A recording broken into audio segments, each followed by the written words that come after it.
Good evening. I am the narrator, and welcome to my parlor. Tonight's story is Weekend Gig. Last year, my aunt and uncle found a new hobby, renovating houses.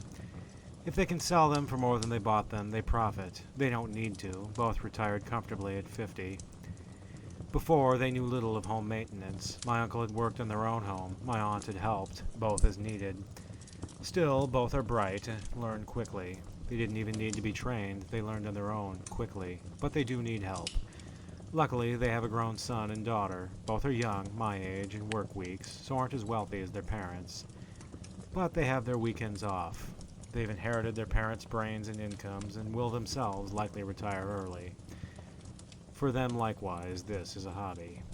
Growing up, I knew them only distantly. Our family had two main yearly gatherings, Christmas and Thanksgiving. Though they had the most, they never hosted. We did. They never brought gifts or dishes. They never explained, and we never asked.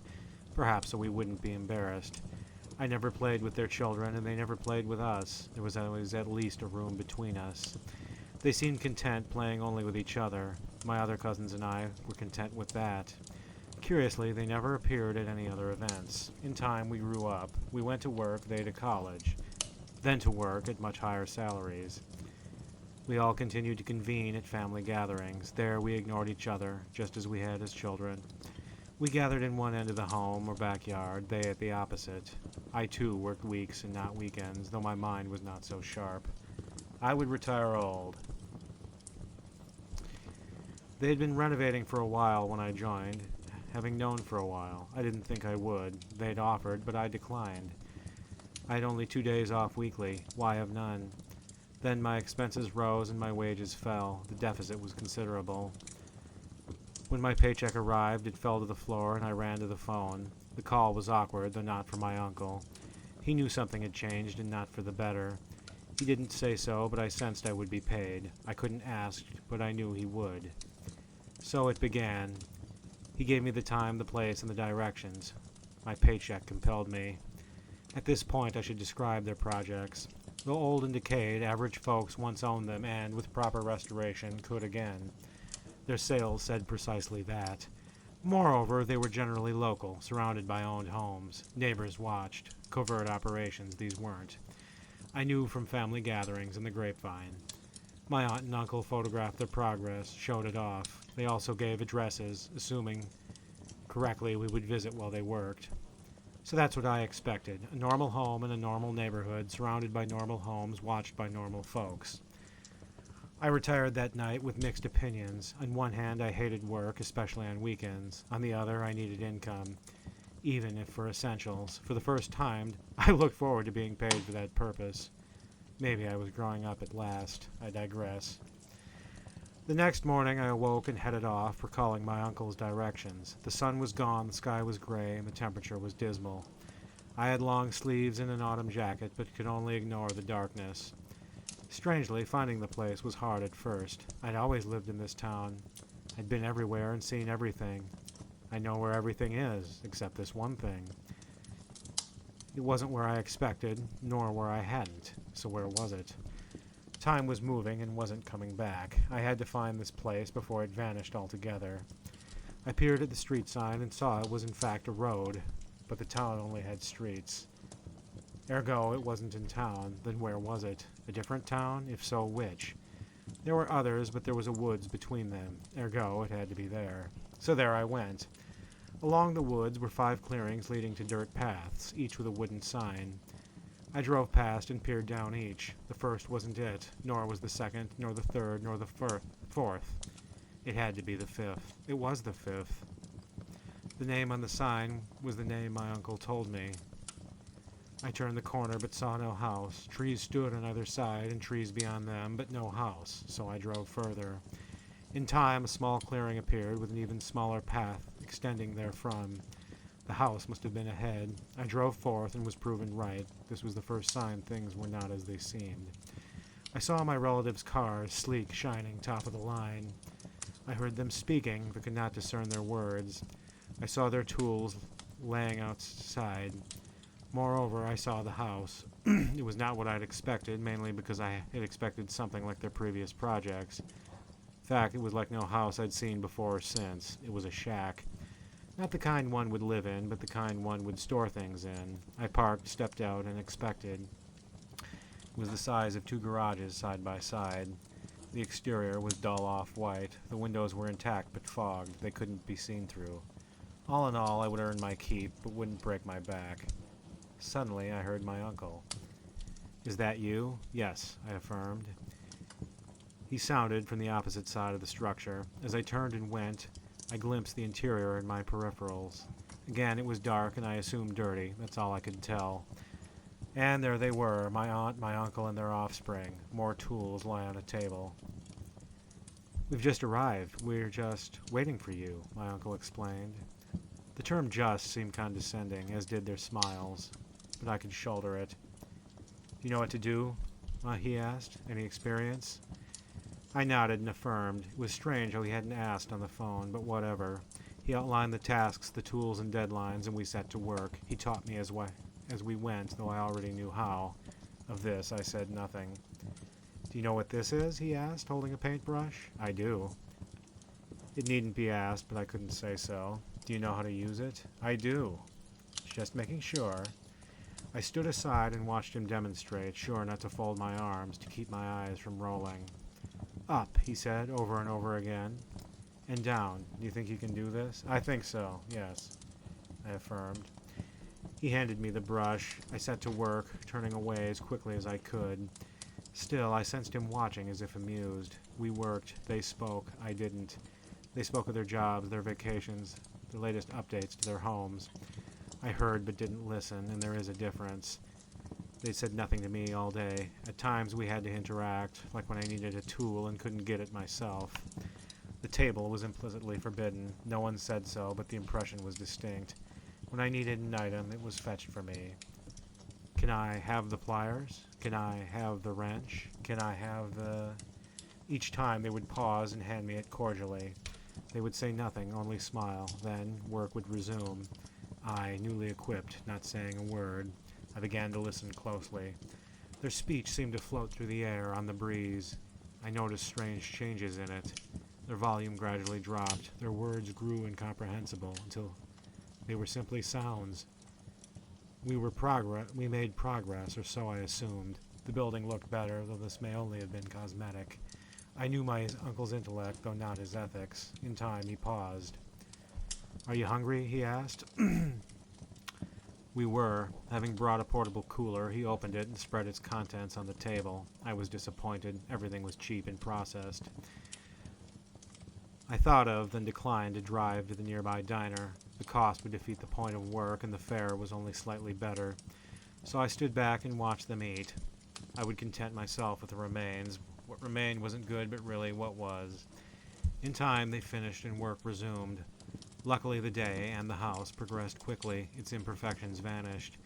Whether it actually improved, I don't know, nor did I care, as I was paid either way. In time, the temperature dropped and the sky darkened. Night was coming quickly. "We're done," my uncle declared. "You hungry?" he asked again. We were, and said as much. "So am I," he agreed. "Let's go." To the diner, we agreed. He addressed me individually. "I know you're short on funds, so I'll pay for you." "Thanks." We returned to the clearing, to our cars. There we diverged, they in theirs and I in mine. I waited for them, waited behind. As I began my engine, I heard a sound. Footsteps behind my car. Confused, I peered through my rearview mirror and saw nothing. Meh, I thought. Then, I heard more steps coming from the roadside. I watched my relatives through the windshield and the roadside through the window. With each turn of my head, I saw nothing. There were footsteps, but no feet. Eventually, I ceased looking, lest I risk an accident. When we reached the diner, I thought to ask if my relatives had heard the steps, but then thought not to. There, the inside was dimly lit, likely to hide shortcomings. We were led to a corner table, and a waitress soon arrived. In seconds, she trudged off, and my relatives resumed conversation. I paid close attention, not to their words, but the spaces between them, waiting for one large enough to enter. They had been in the area longer than I, and knew it better. And why had they bought this place? From who? And what buyer did they foresee? No opportunity availed. The window was small and only grew smaller once the plates arrived. "Get anything you want," my uncle had told me, "and don't worry about the price." Nothing on the menu cost more than $7. Still, I got the cheapest item. I wouldn't put it past him to deduct the price from my wage. In time, they finished, and discussion resumed. The waitress returned. I listened again for inroads. Again, there were none, as if on purpose. The checks arrived, and my uncle paid mine for me. "We support him," he told the waitress, patting my shoulder. She nodded and turned for the kitchen. We stood. They strolled out the door. I lagged behind. There in the parking lot was my chance. They hadn't spoken since they'd finished eating. I called to my uncle. "Yeah?" he asked, standing behind his car, smiling. "This building," I began. "Yeah?"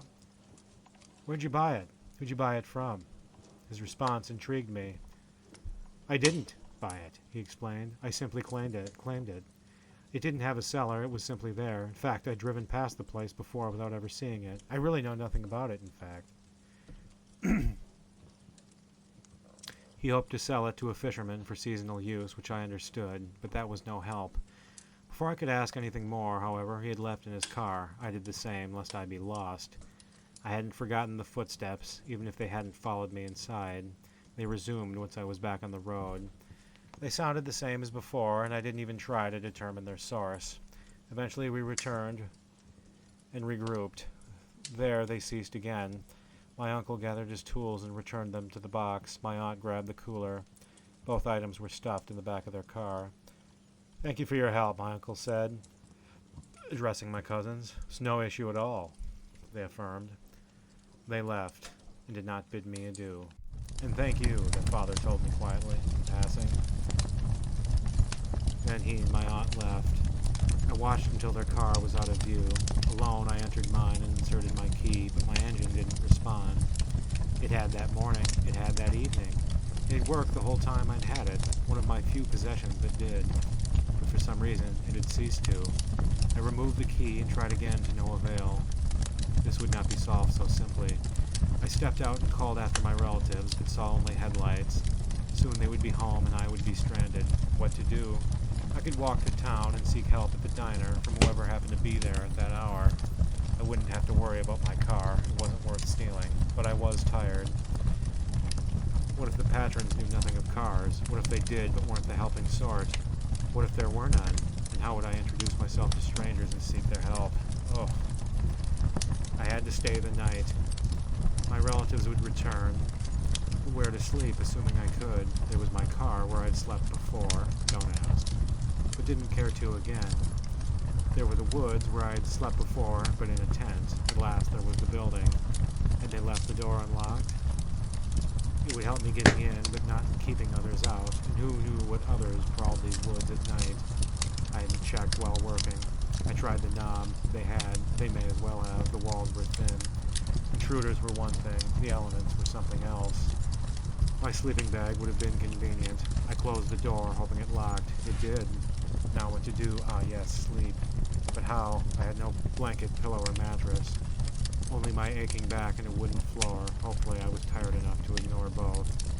I stood in the center. Moonlight filtered through the window. Dusting was the right idea. I scanned the interior for a spot. Perhaps the right corner, or the left, or the near corner, or the other near corner, or the center where I stood. What was I thinking? They were all the same and interchangeable. Against the center wall was a wooden table. On top of it laid a tarp. Perhaps my relatives had left it. Perhaps they hadn't. Perhaps the previous owners had. I could sleep under the table and the tarp with my feet sticking out. Perhaps they would warm me. Perhaps they wouldn't. Maybe I should just go to sleep. I took the tarp off, laid down, and spread it over me. My feet stuck out. At first it was all right. The tarp was warm and the floor was soft, but the soil was likely softer. I briefly entertained the notion, dismissed it, and closed my eyes. I didn't expect quick sleep. I'd have to wait 20 minutes at least. Luckily, again, I was exhausted. I was drifting when I was suddenly interrupted. A sound from outside, and then a second, then a third, and then a fourth. I listened closely and noticed two details. Both began small and grew steadily. First, they came in twos. Second, they approached in twos. Who was approaching and why? Burglars? My relatives? Realizing their oversight? The only thing There was me, and I couldn't be resold. My relatives had 8 feet between them, translating to 4 sets of 2 steps. One may have come alone, or brought up the 3 others. Thus, between 1 and 4 sets of 2 footsteps, I counted. 1, it may have been them. 2, it may have been them. 3, it may have been them. 4, it may still have been them. 5, it was neither them or burglars. I don't know how many burglars it takes to fix a light bulb or break into a shack, but it wasn't 5. Who then was it? I then recalled what I'd somehow forgotten. The footsteps, they were back. What was I to do? It was easy during the day with my relatives in the sun. But now I was alone and it was dark. I paused and wondered, what did I fear? The steps weren't loud or menacing. The feet that made them weren't big. They were just steps. But they were weird steps. Why did I hear them but not see their feet? Why did I hear them but my relatives hadn't? Why did they come, go, and return when I was alone? They must have been interested in me, and only me. Perhaps my relatives heard and didn't care. Perhaps they knew what they were, their source, and dismissed them as my problem. I wouldn't put either past them. Why, I wondered, had I even came? I could have made the cash somewhere else, from someone else, in less time and for less work. My home sucked, but there the only steps I heard were my neighbors. As I thought this, I began to forget about the feet. I paused and listened closely. They were louder and clearer. They sounded closer, but didn't sound like they were nearing. I noticed something I hadn't before, differences between their sounds, their rhythms. Before, they'd sounded the same. If I hadn't counted them, they would have simply blended into one. Now, however, they differed. Some were louder, others quieter. Some were faster, others slower. Some were shorter, others longer. Some were asymmetrical. Others were symmetrical. Others were delayed, one foot dragging behind the other. I perked my ear and traced their proximity and direction. At first I regretted this, and I'll explain. They were directly behind the shed. I was on my back. My head faced the wall. They were on the other side behind my head. And they were moving quickly. They moved to and around the corner. Soon they reached the side wall, parallel to me. The window was there. I would be able to see them. I had only to turn my head. Predictably, I did. I wondered if I saw them, what they would look like and what they wouldn't. My imagination set to work. Why did I bother? If my tracking was accurate, they would soon appear. Their steps were nearing. I peered and saw nothing. Was this good or not? Then I thought, why would they be visible? They weren't before. Then I thought, maybe they are and I just don't see them. After all, I was tired, it was dark, and the window was a room's distance. Then I noticed they had stopped. The area was silent, but this didn't make them gone. This wasn't good. Could they see me? Did they? My feet. I pulled them under the tarp and tucked my head beneath. Slowly, quietly rolled into my side. There was no way they hadn't seen. What a waste on my part. Or was it? I was as far from them as they were from me, and it was as dark outside as it was inside. But perhaps this wasn't an obstacle for them. Perhaps they had better vision. My imagination was in overdrive. I had to look. I had to see them. I slowly lifted the tarp's upper corner, the smallest amount I could see through. Then I peered with my right eye. To my surprise, I saw more than I expected. The whole window, the ground and trees outside, everything but them, at least not at first. I stared and squinted, but they simply weren't there. Then, slowly but surely, they appeared. At first they were faint. If you'd blinked, you'd miss them. If I hadn't heard them, I would have missed them. They were specks in the air. They could have been dirt on the window. But they grew to circles and to ovals. The ovals began to curve, to acquire form. They were legs. Gray legs I could see through, but still legs. Gradually they grew wider, their outlines filled. They were made of matter, not flesh exactly, but matter of some sort. I saw them, but not what was attached. There may or may not have been heads, arms, or torsos. The window was only so high and wide, and I was of no mind to check. Not while they stood in front of it. Or was I? Perhaps it worked both ways. Perhaps they couldn't see me. Risk remained. If they could, why hadn't they moved? Why hadn't they come to the door? They had been still for several minutes. They made no attempt on the window or on the door. They were just there, and soon I would be likewise. I don't know how well sound passed through the walls. The door had been opened by day. So I pinched the tarp and moved it inch by inch. Then I rose, first to my knees, then to my feet. I crept across the wall so I couldn't be seen from the window, then hunched so I couldn't be seen at all. Kept my eyes on them. They didn't move, but I knew what they were doing. I hobbled to the corner, and from there to the window. There I froze. If we saw each other, the angle would be awkward. I peered upward, at first seeing only legs, at no point to band and torsos, much less arms and heads. This couldn't be, they had to attach to something. But what? I had two explanations. The angle I crouched at and the darkness outside. Yes, both conspired against me. I crouched lower and hobbled directly beneath the window. This increased my risk of exposure. I was sure I was already exposed. There I saw. My doubts couldn't possibly have been correct. The moon and stars were out. The clouds were thin and the sky was clear. Their legs did go on indefinitely. That's all they were. Legs. What the... Gradually, my vision dimmed, my surroundings faded, and I collapsed. When I awoke, I was on the forest floor. I gazed left and right and saw the shed. Just nearby, I listened close and heard no steps, to my relief. My relatives' cars sounded up the driveway, and then their footsteps. Is he here? My aunt asked. His car is, but he's not, my uncle said. Usually the car goes with them, my cousins noted. We'll have other opportunities, my uncle surmised. I listened as they turned and left. Since then, I've avoided them.